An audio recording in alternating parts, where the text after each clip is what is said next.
Hello friends, welcome to study capsule. Study capsule में आप सभी का स्वागत है। दोस्तों, आपने अगर अभी तक हमारा चैनल सब्सक्राइब नहीं किया है तो प्लीज़ हमारे चैनल को सब्सक्राइब कीजिए। आपको हमारे वीडियोस अगर पसंद आ रहे हैं तो प्लीज़ उन्हें लाइक और शेयर ज़रूर कीजिएगा। आपका कमेंट्स और आपके रिव्यूज़ हमारे लिए बहुत इंपॉर्टेंट है। दोस्तों, हम कोशिश कर रहे हैं आपके कमेंट्स पे काम करने की, नए-नए वीडियोस लाने की, नए-नए तरीके लाने की, नए-नए प्लेलिस्ट लाने की। तो हमने काफ़ी प्लेलिस्ट भी बनाई हुई है, आप जाके प्लेलिस्ट में वीडियोस देख सकते हैं काफ़ी। और आपका कोई भी सुझाव, कोई भी क्वेरी आप हमें मेल कर सकते हैं। हमारा ईमेल एड्रेस है studycapsule15@gmail.com और हमारा फ़ेसबुक पेज है www.facebook.com/studycapsule। तो दोस्तों, ये पार्ट है बैंकिंग कैप्सूल पार्ट 2। आपको पता होगा इसके पहले हमने कल ही एक वीडियो लाया है बैंकिंग कैप्सूल पार्ट 1, ठीक है? तो अभी फ़िलहाल ही में जो एग्ज़ाम है 11 तारीख या उसके बाद जो एग्ज़ाम्स आ रहे हैं उनके लिए हम ये बैंकिंग अवेयरनेस या बैंकिंग कैप्सूल आप बोल सकते हैं, इनके लिए ये वीडियोज़ निकाल रहे हैं, ठीक है? ये मोस्ट इम्पोर्टेंट हमारे पास एक सीरीज़ है, कुछ उनमें से हम सवाल निकाल रहे हैं, ठीक है? आपको कोशिश कर रहे हैं ज़्यादा से ज़्यादा 25 सवाल, 20 सवाल, 25 सवाल हम ऐसे एक-एक वीडियो में लाने की कोशिश कर रहे हैं। आपको बता दें कि ज़्यादा से ज़्यादा सवाल कुछ लोग कहते हैं कि रिक्वेस्ट करते हैं कि ज़्यादा सवाल लाइए एक वीडियो में 30 सवाल, 40 सवाल। उससे एक चीज़ क्या हो जाती है दोस्तों, मैं आपको बता देता हूँ, कुछ लोग जो हैं वो नहीं कर पाते एक समय में उतने वीडियोज़ ग्रास एक समय में उतने सवाल ग्रास्प नहीं कर पाते। तो उनके लिए थोड़ा-थोड़ा हम लेकर आ रहे हैं और कुछ सवाल जो ला रहे हैं हम लोग, उसमें क्या हो जाता है कि बहुत सारी इम्पोर्टेंट चीज़ें होती हैं जो पता नहीं होती, तो वीडियो काफ़ी लंबा हो जाता है, तो काफ़ी मुश्किल हो जाता है कभी-कभी। तो इसलिए हम कोशिश करेंगे 25-25 सवाल हाँ, हर रोज़ लाने की और ज़्यादा से ज़्यादा वीडियो लेकर आने की आप कोशिश कर रहे हैं, तो प्लीज़ बेयर विद अस, ठीक है? डेफ़िनेटली ये है बैंकिंग कैप्सूल पार्ट 2, ठीक है? चलिए दोस्तों, आज इस वीडियो के साथ शुरुआत करते हैं। पहला सवाल ले रहे हैं हम लोग, the rate at which the domestic currency can be converted into foreign currency and vice versa is called as dash. तो इसका जवाब में इसके अपने 4 ऑप्शंस हैं। फर्स्ट ऑप्शन है एक्सचेंज रेट, सेकंड ऑप्शन में MIBOR, सेक्शन ऑप्शन से थर्ड ऑप्शन LIBOR और फोर्थ ऑप्शन है इंटरबैंक मनी रेट।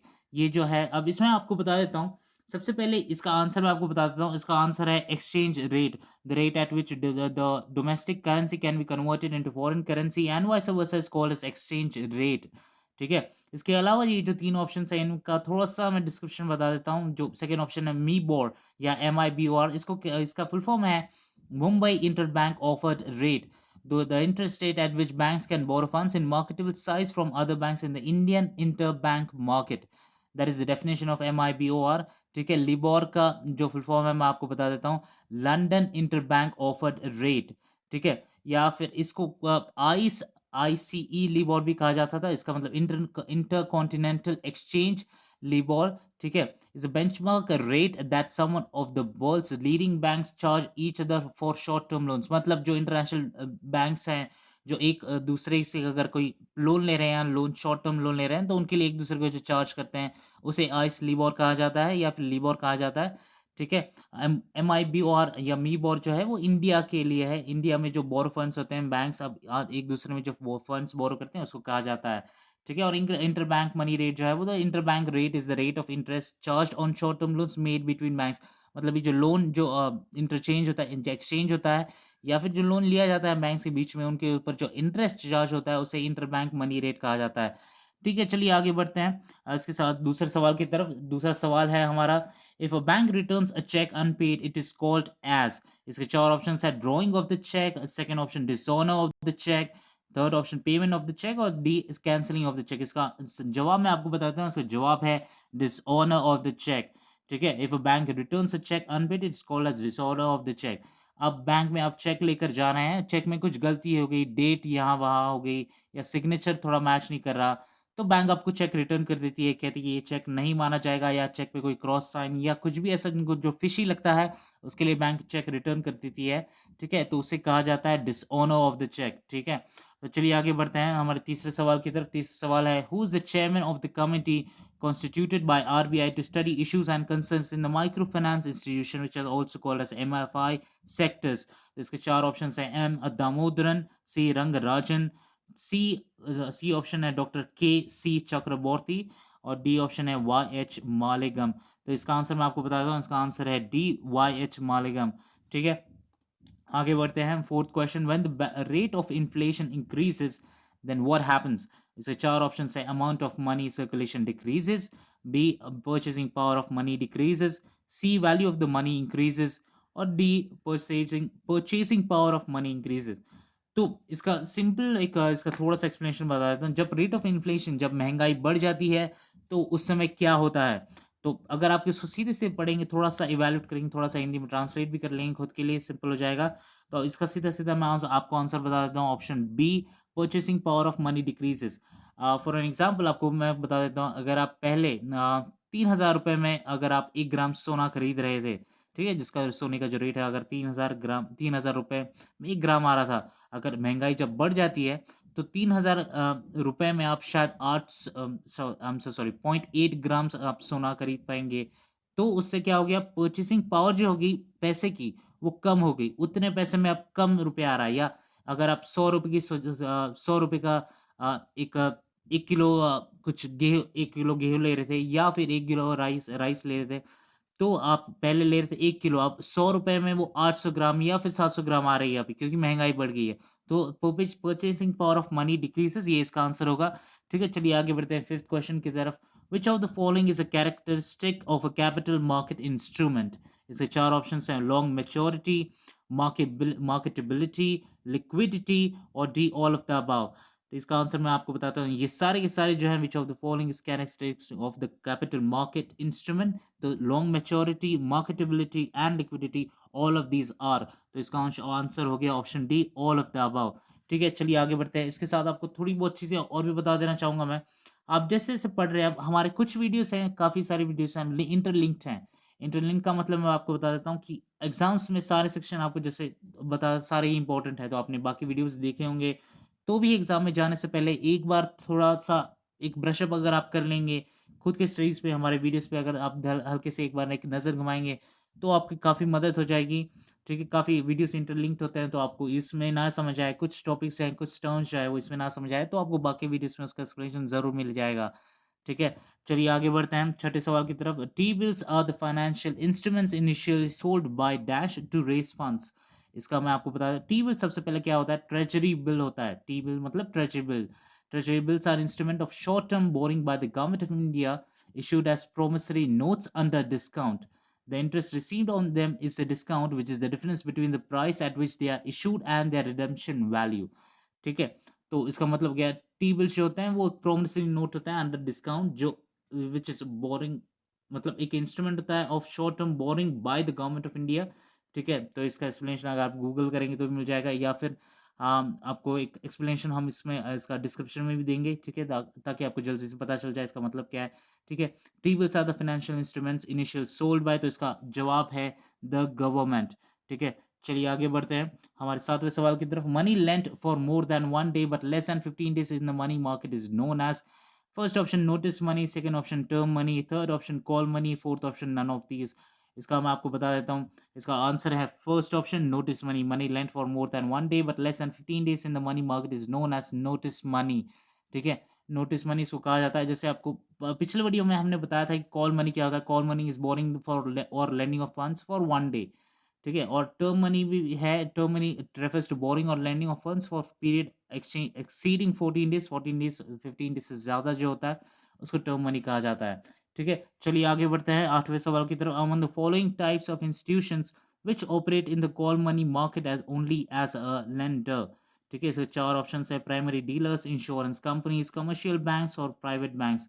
इसका जवाब मैं आपको बता देता हूँ, इसका जवाब है इंश्योरेंस कंपनीज़। ठीक है, insurance companies operate in the call money market only as a lender. ठीक है, चलिए आगे बढ़ते हैं हमारे 9वें सवाल की तरफ। हमारा 9वां सवाल है, a bank which accepts deposits, makes business loans and offers related services is called as. 4 options हैं, development bank, commercial bank, central bank और इन्वेस्टमेंट बैंक। इसका मैं आपको जवाब बता देता हूँ, इसका शायद आपको पता होगा, कमर्शियल बैंक इसका आंसर है, option B. A bank which accepts deposits, makes business loans and offers related services is called as commercial bank. ठीक है, पहला जो ऑप्शन है डेवलपमेंट बैंक, वो तो एक्चुअली है, वो प्रोवाइड करती है capital to companies and organisations when raising money for ventures, so which are difficult, तो particularly in countries where investment capitals tends to be scarce. तो वो उसका मतलब ये ऑर्गेनाइजेशन और कंपनीज को ये फंड्स प्रोवाइड करते हैं। ठीक है, सेंट्रल बैंक तो government, national bank that provides financial and banking services for इस कंट्रीज गवर्नमेंट। ठीक, गवर्नमेंट को प्रोवाइड करती है कमर्शियल बैंकिंग सिस्टम में, ठीक है? और इन्वेस्टमेंट बैंकिंग जो प्राइवेट कंपनी होती है, जो फाइनेंस रिलेटेड और बाकी सारी सर्विसेज़ प्रोवाइड करती है इंडिविजुअल्स, कॉर्पोरेशंस, गवर्नमेंट सभी को, रेज़िंग फाइनेंशियल कैपिटल और ये सब, तो वो इन्वेस्टमेंट बैंक करती है, ठीक है? चलिए आगे बढ़ते हैं 10वें सवाल की तरफ, 10th क्वेश्चन है, in which of the following type of bank account a depositor can deposit funds any number of times he likes and can also withdraw the same any number of times he wishes, ठीक है? तो इसका मतलब है कि आप जितनी बार चाहें उतने बार फंड्स डिपॉज़िट कर सकते हैं और जितनी बार चाहें उतनी बार निकाल सकते हैं, ठीक है? तो इसका आंसर मैं आपको बता देता हूँ, इसके 4 ऑप्शंस हैं, demat account, recurring account, savings account और करंट अकाउंट। तो इसका आंसर मैं आपको बता देता हूँ, इसका आंसर है करंट अकाउंट, ठीक है? तो इसमें आपको बाकी जो है आपको तो पता होगा डीमैट अकाउंट जो है वो शेयर मार्केट के लिए यूज़ होता है। रिकरिंग डिपॉज़िट जो है रिकरिंग अकाउंट जो है वो जो है जो रिकरिंग डिपॉज़िट होता है वो जो डिपॉज़िट करते हैं प्राइवेट लोग जो होते हैं जो जॉब वो करते हैं वो पर्टिकुलर फंड एक डिफाइंड होता है एक पर्टिकुलर अमाउंट वो हर महीने उसमें डिपॉज़िट करते हैं उसे कहते हैं recurring deposit account. Savings account जैसे आपका सेविंग्स अकाउंट होता है यूजुअली उसको कहते हैं सेविंग्स अकाउंट। ठीक है? तो इसका आंसर हो गया करंट अकाउंट। चलिए आगे बढ़ते हैं 11th question among the following which is the primary function of the banks. इसके 4 ऑप्शंस हैं acting as trustees and executives of the property of their customers on their advice. Second option accepting deposits. Third option is collecting and payment of checks, rent, interest, etc. on behalf of their customers.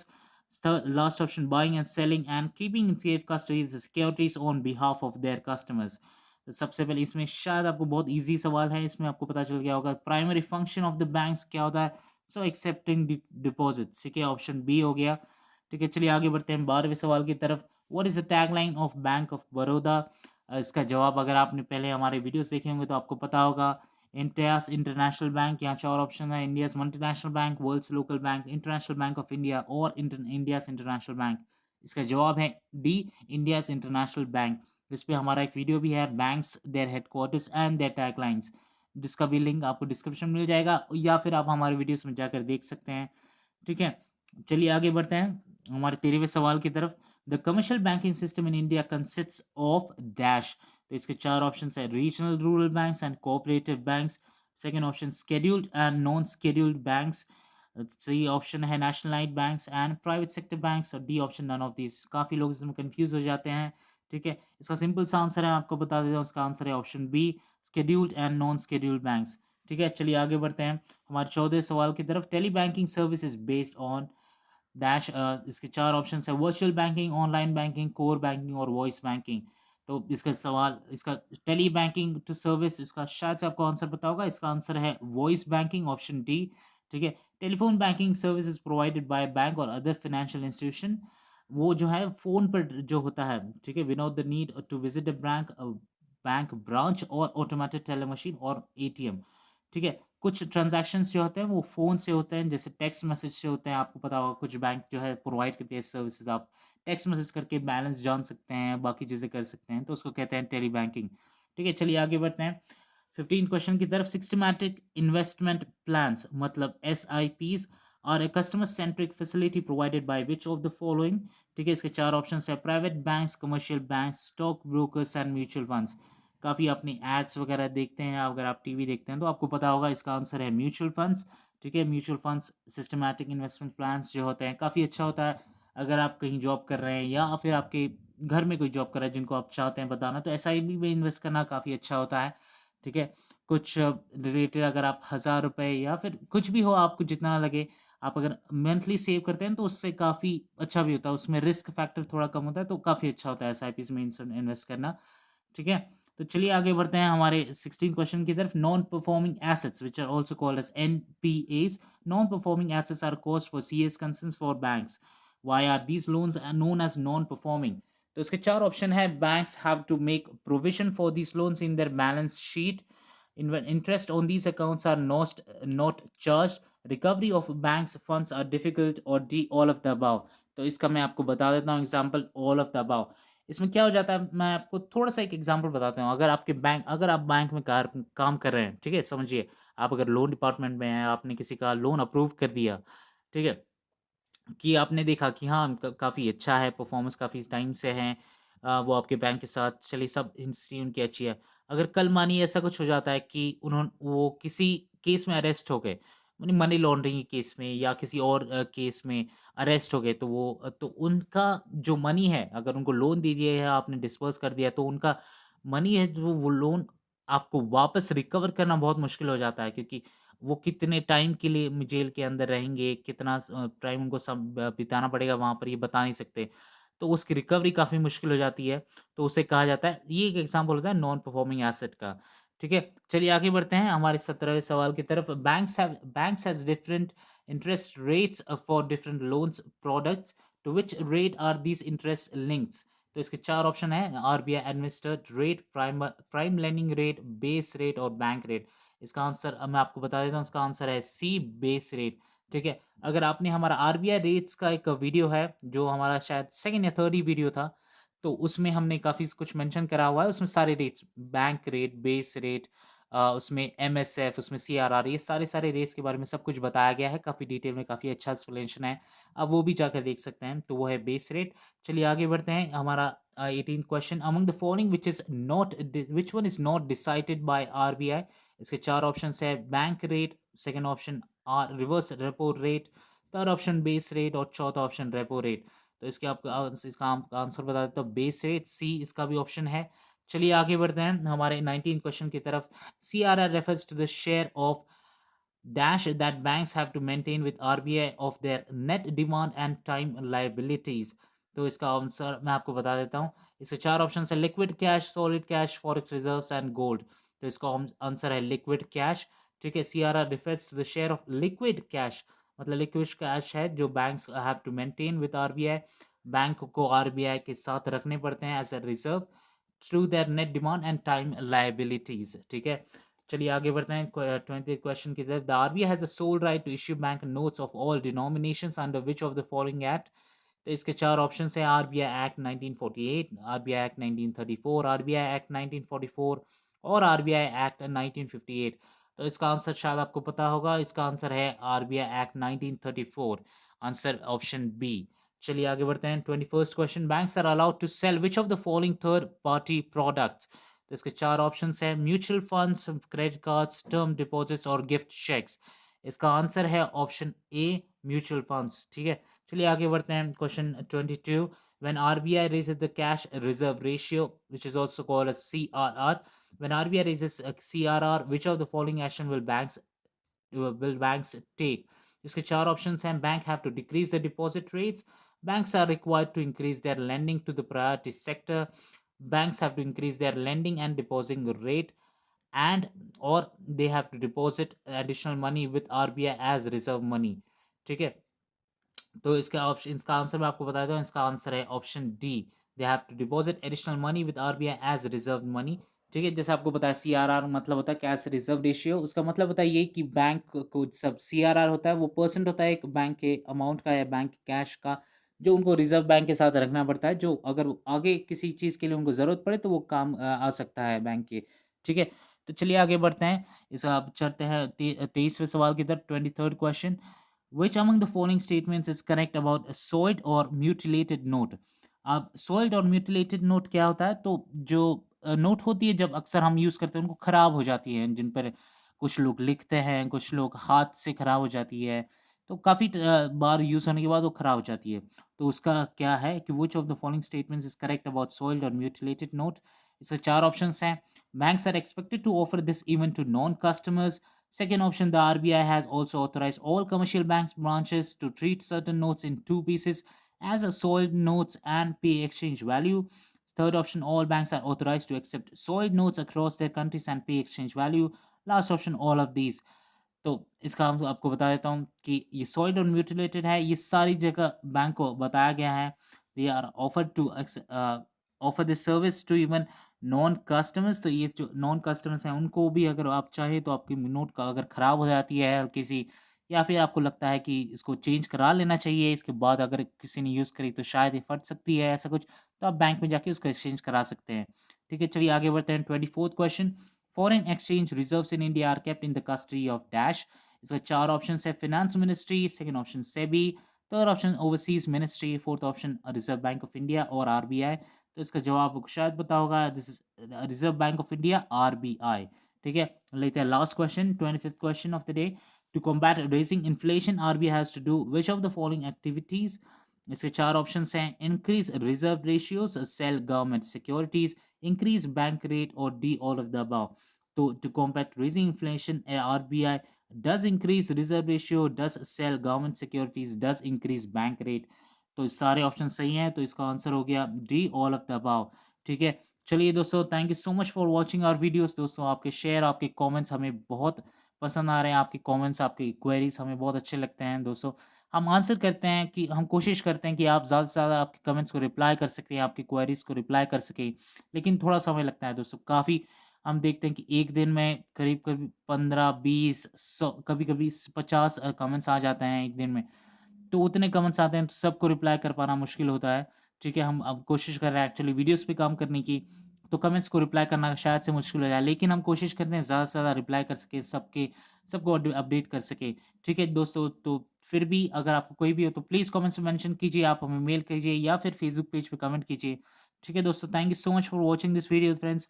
और हमारा जो है subscribe का button है right side में, study capsule का जो icon है, प्लीज़ उस पे क्लिक कीजिए हमारा चैनल सब्सक्राइब करने के लिए। ठीक है, वीडियो पसंद आ रहे हैं तो लाइक और शेयर ज़रूर कीजिएगा।